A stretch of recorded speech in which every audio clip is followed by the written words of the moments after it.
don't speak Spanish. So I will try and be a little slower to help the interpreters and also maybe people to understand me.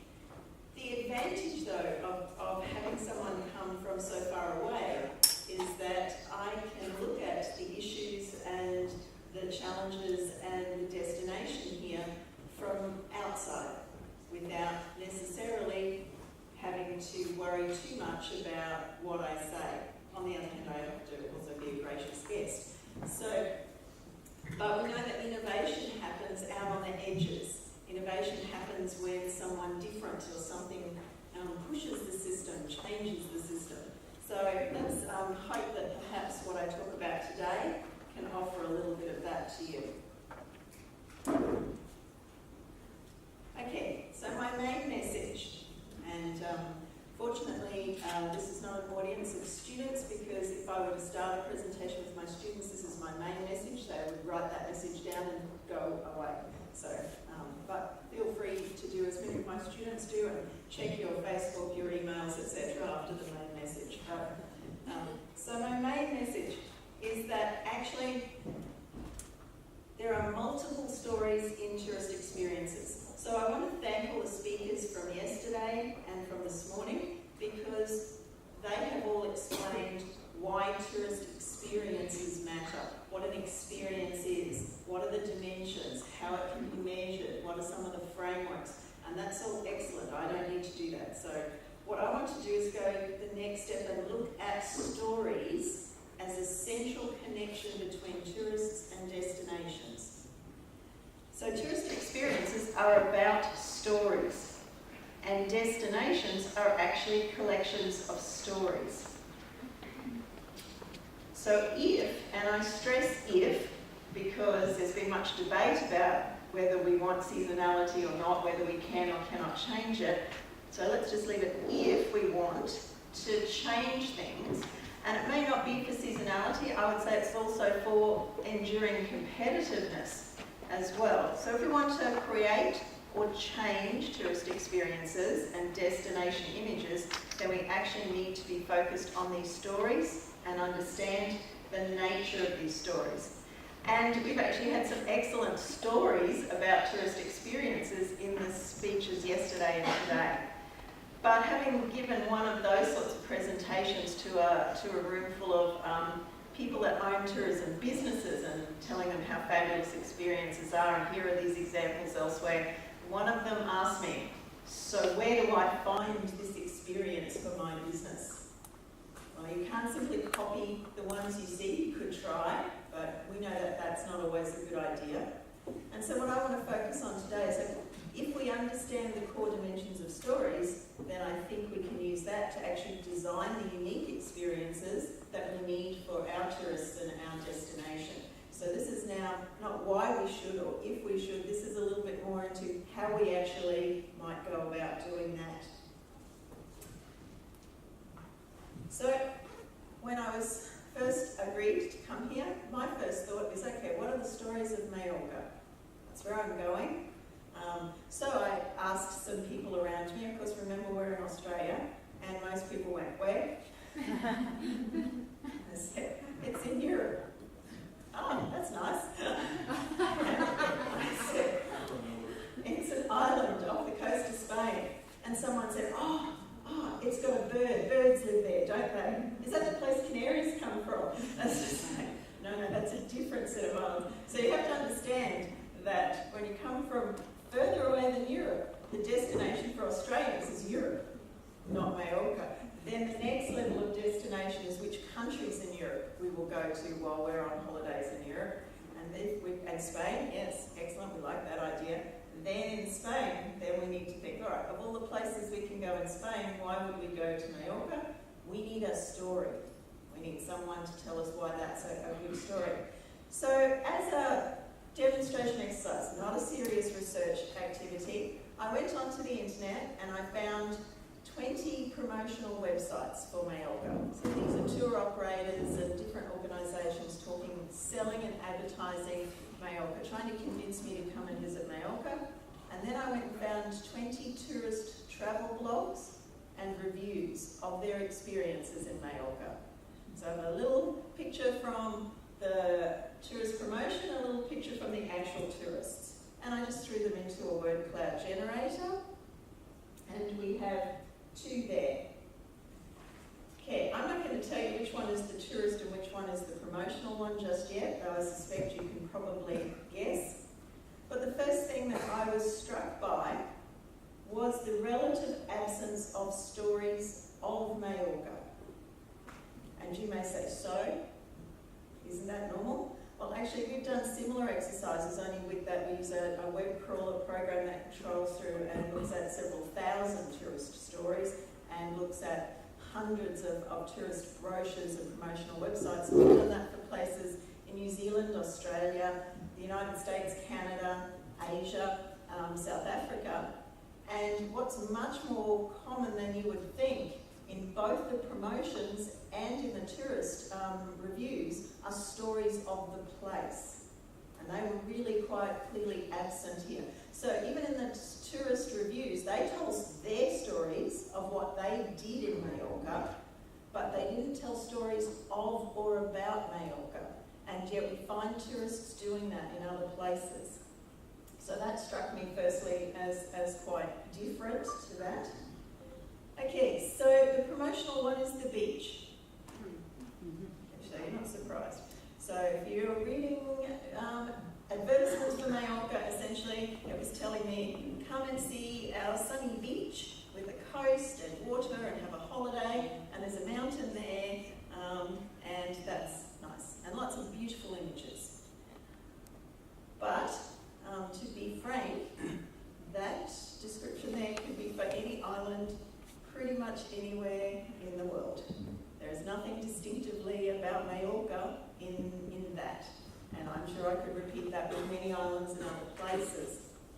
The other thing that struck me is there's not a story, it's a backdrop to a story, and that's nice, but it's a summer backdrop to a story. It's a summer promotion. So in thinking about seasonality, it's worth sometimes reflecting on that images and the presentation that you're giving out there. The tourists, on the other hand, the people that come here, so they've come here for the beach and the coast, that was quite clear, but the story they want to tell others is about the town. So they love the town.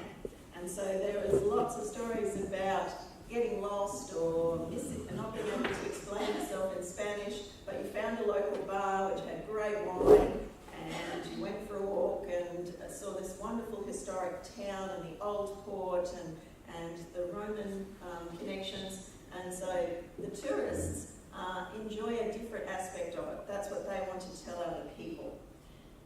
So that gives us a bit of a starting point to think, okay, what are the stories of Majorca and how are we going to bring those stories more central to both our promotion and to the tourist experience, because that is what is going to distinguish us from many other destinations. And as we know yesterday, people from talking about experiences, people want to customize something, make it individual. It's through the stories that we can do that. So what's a story? Stories, my second degree is in cognitive psychology, so stories are a universal way people all over the world use them to store information and memory. It's how we remember things, how we organise things, and how we make sense of the world around us. Now, a story is not just a description of events that happen. It has to be around an activity. Something happens in a story, but more importantly, it must include how the characters react to that, the decisions they make, and then the consequences of those decisions. So that's quite important to remember what we have to have. It's not just the history of the place. It's not this happened in this year and then this happened and then something else happened. Has to have characters, has to have emotion, has to have values in there. So it's important to remember that. Now they have several consistent, key and important dimensions that I'm going to talk about. But the other thing to highlight is the difference between a story and a narrative. Now a narrative is a theme that connects several stories. So Majorca has many stories. The challenge for tourism promotion is to find the theme that links those and to explain the difference. There is a writer, an American author, he writes crime novels, Carl Hyson, and he lives in Florida, so every novel is a different story, has different characters, it's a different crime, but they are all set in Florida, and there's a consistent theme. Every crime ultimately is, in the end, connected to corruption and greed associated with tourism developers and the local government responses to tourism developers. So he has a very consistent anti-tourism development theme through all his novels. And what's kind of interesting there is he has said he tells these stories, and often it's tourists who are the victims. He tells these stories because he wants fewer people to come to Florida. He thinks there are too many people, and he's trying to discourage tourists. Ironically, by telling such compelling stories, he's actually contributed to a large number of tourists who go there to see the scenes for those stories. So that's not working for him, but it's an interesting example. All right, so a couple of key dimensions. Stories operate at multiple levels. There are stories within stories. So for example, in my summer holiday, so of course from the southern hemisphere, we're just starting summer now, so in February I will take 2 weeks for a short holiday, short by your standards, long by Australian standards, and I'm going to New Zealand, to the South Island of New Zealand. So that trip fits into my life story, and I'll explain to you how it does in a minute. While I'm in the South Island, I'm actually going to stay in 2 different places. I'm going to stay in Queenstown and visit the Fiordland on the southwestern coast, and also Dunedin on the southeastern coast. While I'm in Fiordland, down on the bottom level, I'm going to walk the Milford Track. So there's an activity that I'm going to do. Why am I choosing that activity? Because it's something that I wanted to do from the very first time I went to New Zealand as a very young person. It was a goal of mine. It's a spectacularly beautiful wilderness area, and the only access is to walk. So you can only get there by walking, and there are no towns and villages and phones and anything else. So it's a 3-day hike up and through the Southern Alps of New Zealand, up and over the McKinnon Pass, and then back down to the coast where you catch a boat back. And it's quite challenging, and it's something I've always wanted to do, but the rest of my life, back in my life story, has interfered with that, because the first time I went and I loved it so much, I went back to Australia and I said to my parents I'd love to go back and do this Milford Track, and then a couple of weeks later I realised I was pregnant with my first child. And so subsequently children and more children and all those things that happened interfered. So now the last one is moving out of the house while I'm here, which leaves me free to go and tackle that. So this whole trip fits into my life story, and that activity has its own story. So these stories operate at different levels. I want to focus more on the destination level, though lots of the examples we've had here are about stories for experiences for individual businesses. So the destination is a collection of those particular stories, and you need to think about how to bring those together. So stories happen at different times. So I'm going to New Zealand to walk the Milford Track. So I've been on the internet looking at what other people say about that. What do people say you need to take with you? What do you need to be careful about? What do you need to plan for? So for tourists, those pre-existing stories help you plan and decide. Of course, for destination marketing organisations, the pre-existing stories are preparing people but persuading them to come to you. Then when I'm there will be the unfolding story, the story of me walking the Milford Track.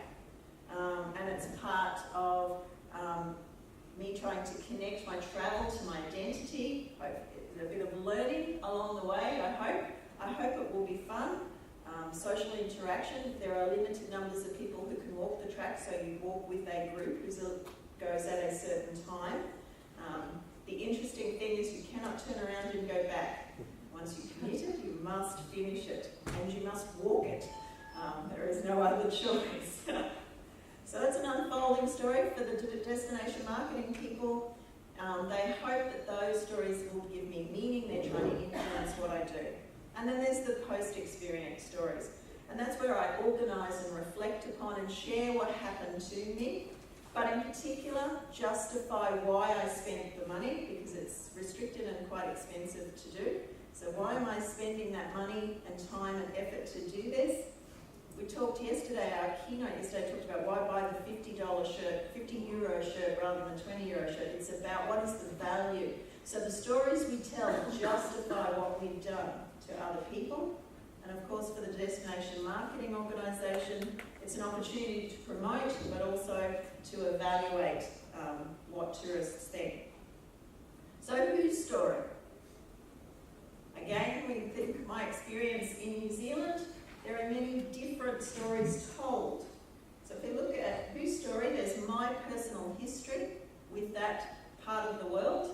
There will be guides on the route, so then they tell stories. Their stories of working there, stories of the people managing the experience. I'm going with a guided, with a company that's allowed to take, they're the only ones allowed to take tourists into this environment. So their stories, and in particular how they manage the environmental impacts of it. And then of course there's the story of the track itself and why it's there, and the history of the different people that were involved in its development. So it has its own, there are numbers of stories, but from different people. We tend to focus on the ones at the end, but actually the ones along the way are the ones that sometimes tourists find most meaning from.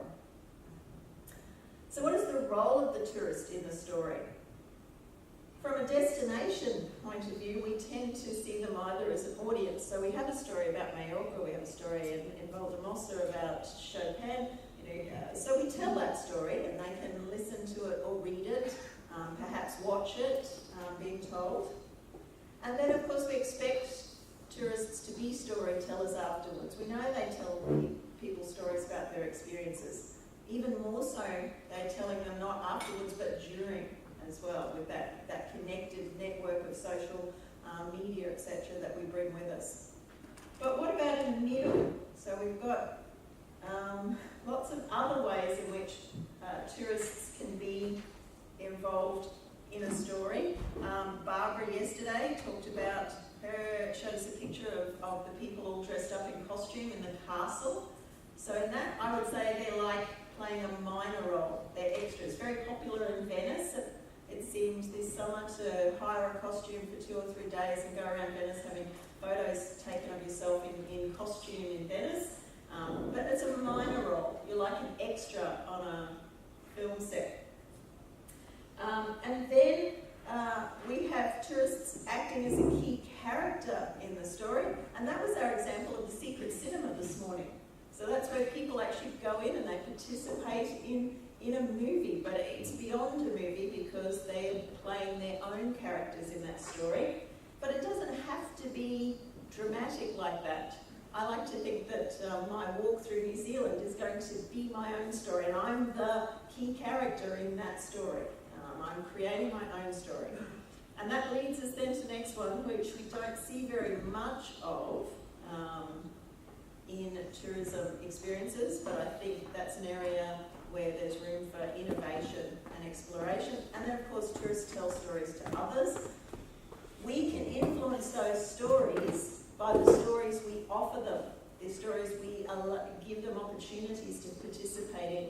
If we as a destination or tourism businesses don't offer any stories, they will tell their own. And I'll come back to why that sometimes may be not such a good thing.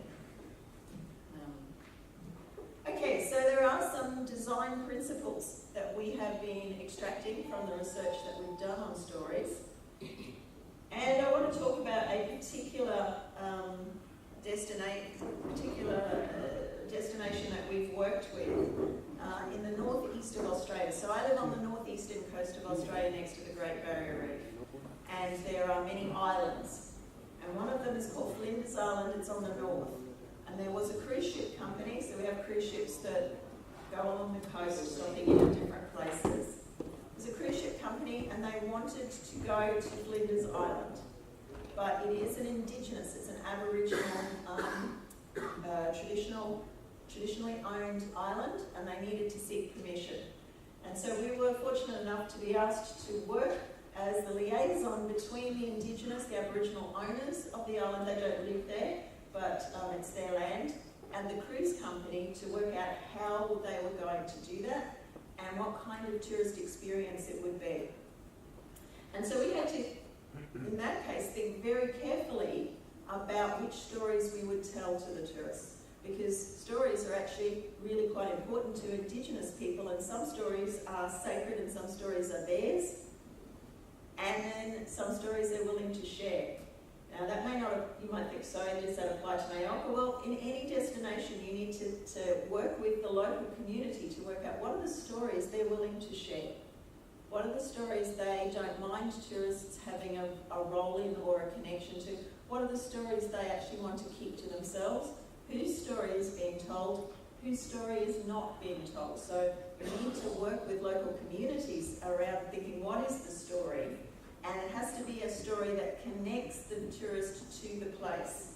So we had a lot of challenges, but we decided to focus the story, the main story that they tell two main stories, but the one that the cruise company liked the most was the story. There are cave paintings that are approximately 48,000 years old in a section of the island. So to tell that story, the Indigenous people wanted to tell their story of how they've struggled against sort of European colonisation and treatment. The cruise ship company was not so keen on that, but what we found is that's the story the tourists actually were most interested in, because it's that back to that theme of injustice and survival and family, etc. So it's kind of interesting, the dynamic there. So we have to think about offering surprise, building suspense, encouraging curiosity. The cruise company initially said, we want to take the people off the big cruise boat, put them into the little boats and take them to the beach that's closest to the rock art. And we said, no, let's take them to the other side of the island, and they take a guided tour for about an hour and they walk across the island. So we're building up the suspense as they go along. So they know that there's rock art, they know it's very old, but there are no pictures allowed to be taken of it, so they haven't seen it. So it's what is it? What is it about? Why is it there? So they build that up. And we plan very carefully the story pacing, so that originally the cruise ship wanted to have a 15-minute thing. They go in the boat, they see it, take some pictures, get back on the boat, because there's large numbers of guests. And we said, no, it's got to be an hour to an hour and a half. Establish authentic characters. Took a little while, but we had to do some training. But the tour is done by traditional owners. It's done by Indigenous people. One elder, one young person. And none of the guide, no staff from the cruise company come on that tour. So there are authentic characters that are important. So you need to find those people for whom the story is real when they tell it. Choice and control. And not everybody could do this experience then, and not everybody wanted to. It's hot. It's not an easy trail to walk. So we offered alternatives. So you can go on the trip, on the tour to the rock art, or the two tour guides, they then get back on the boat at the end of that trip and they stay to the next port. And they're available to tell all sorts of stories and to talk to guests. So you don't have to have the physically challenging experience. You can have a different version of the story. You don't have to have the story at all if you don't want to. And we put in the challenges. So we did carefully think about where is this path going to go, so it's not too physically challenging, but just a little bit, just enough to make people think there's value in this story. And I'm conscious of that in New Zealand. I want it to be hard enough to feel like I've got an achievement, and I want it to be so hard that I'm an embarrassment to myself and to everyone around me. Okay, moving towards the end there are some issues about ethics and sustainability when we use stories. So going to the whose story are we telling and whose is left out? Are we telling an authentic story? Are we telling the right version of the story? It's also important that we include stories about sustainability. There's a company in Colorado in the United States, Fat Tire Beer. They are a boutique brewery, and you go on a tour of their facility and you get free beer. Middle America, so you can imagine the sort of people that they have. They're not usually a target audience for environmental conservation messages, but while you're waiting for your tour and your free beer, they tell a story about their sustainability program, how they recycle and where they get their energy from and so forth. And a lot of people, if you answer the quiz questions about the sustainability program, you get a second free beer. So there are all these guys, middle American white male guys, busy reading the story about sustainability so they can get their second free beer. So you can put sustainability into many things. The other advantage when we go for stories as the core of our tourist experience is it becomes less about consuming things and more about paying for an opportunity for a good story. But whenever we have tourists and stories, of course, we will have problems with some of the less desirable stories that they tell. So the other thing I said when I said no, Mallorca is an island off the coast of Spain. It's in the middle there, in the Mediterranean, not out on the other side. And someone said, "Oh, is that where the guys from Geordie Shore go?" Yeah. You guys know? Oh my God. And so I said, well, actually I don't think it is, but that was a story that they had associated in their head. Now they're incorrect. And I said, no. What guys did you say? Pardon? Geordie Shore. Geordie Shore. It's a TV program. Magaluf, British. British coming and staying in a house in Magaluf, living in a party and everything. Okay. They drink great deals, they swear a lot. Yes, it's a British TV program about British living in Magaluf and partying, drinking, and so, which was very popular on the British TV. Yes, and in Australia. Really horrible. Yes. So we've just started a research program looking at tourist selfies, because in many parts of the world, tourists are doing dangerous and illegal and unpleasant, undesirable things to take that selfie. Why? Because tourists have always told stories, always taken photographs of themselves, but that social media audience that we now take with us everywhere, if we want to capture their attention, we need to tell a good story, an interesting story, with a picture that stands out from all the others. So it's actually being driven by that audience, and that can derail tourism destination marketing things. We talked just about using them. There was examples of people using the photos that tourists take to sell a destination. Well, that's a good thing, but there's a dark side where the photos they take can actually become viral, and they may not be the sorts of activities you want tourists actually doing. So what we're saying is that what you have to do is, if you present an alternative story for them to tell, these sorts of things tend to happen in places where there is no other interesting story.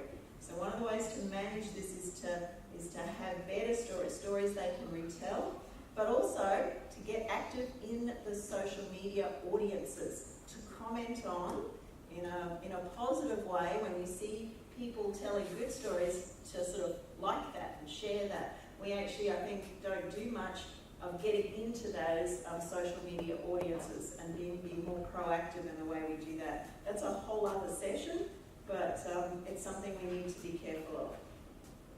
So, coming to the end. So I have a colleague, as I said, who has developed in information technology, and he's developed a web crawler program that we use. So I sent it off. You send it off at night, and you go home and come back the next morning and see what it found. And I said, okay, I want you to look at 4 islands in different places around the world, including Mallorca, and look at every website you can find. So these are news reports, tourist reviews, promotional things, historical associations, all sorts of websites. and tell me the 5 most common words or phrases associated with each of these islands. So there they are. Kangaroo Island is off the southern coast of Australia. So the 5 words, so close to my home. There's coastline, wildlife, shipwrecks. It's part of the European discovery of Australia, gourmet food. So they're the 5 things that are most commonly associated with Kangaroo Island.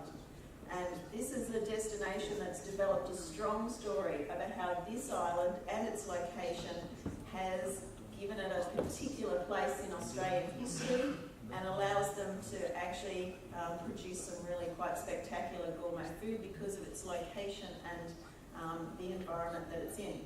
If we go to Cuba, currently quite popular in discussions of places to go, it's cigars, vintage cars, dancing, Che Guevara and communism. So it's telling a story about its history and how that isolation has created a little Latin microcosm from the 50s, and that's what they're using in theirs. Come a bit closer to home, Sardinia, water, coves, the Nuragi, the ancient people that were there before the Romans, shepherds, and the fact that it's been the site of multiple different empires. So there's a story. But when we get to Majorca, they're the 5 words that are found. Beaches, tourists, airlines, parties, summer. Which is, they're not bad things. But they're going to be hard. But it's harder for a tourist to put together a story around those.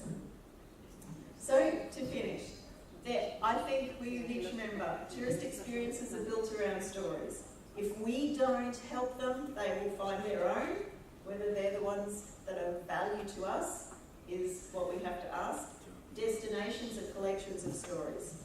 So if we want to create new tourist experiences, we want innovation in tourist experiences, if we want to change the current destination image, we need to understand the nature of and plan for these stories. And I think there are some fabulous stories of Majorca that you could use as a starting point for many of those kinds of experiences. Thank you.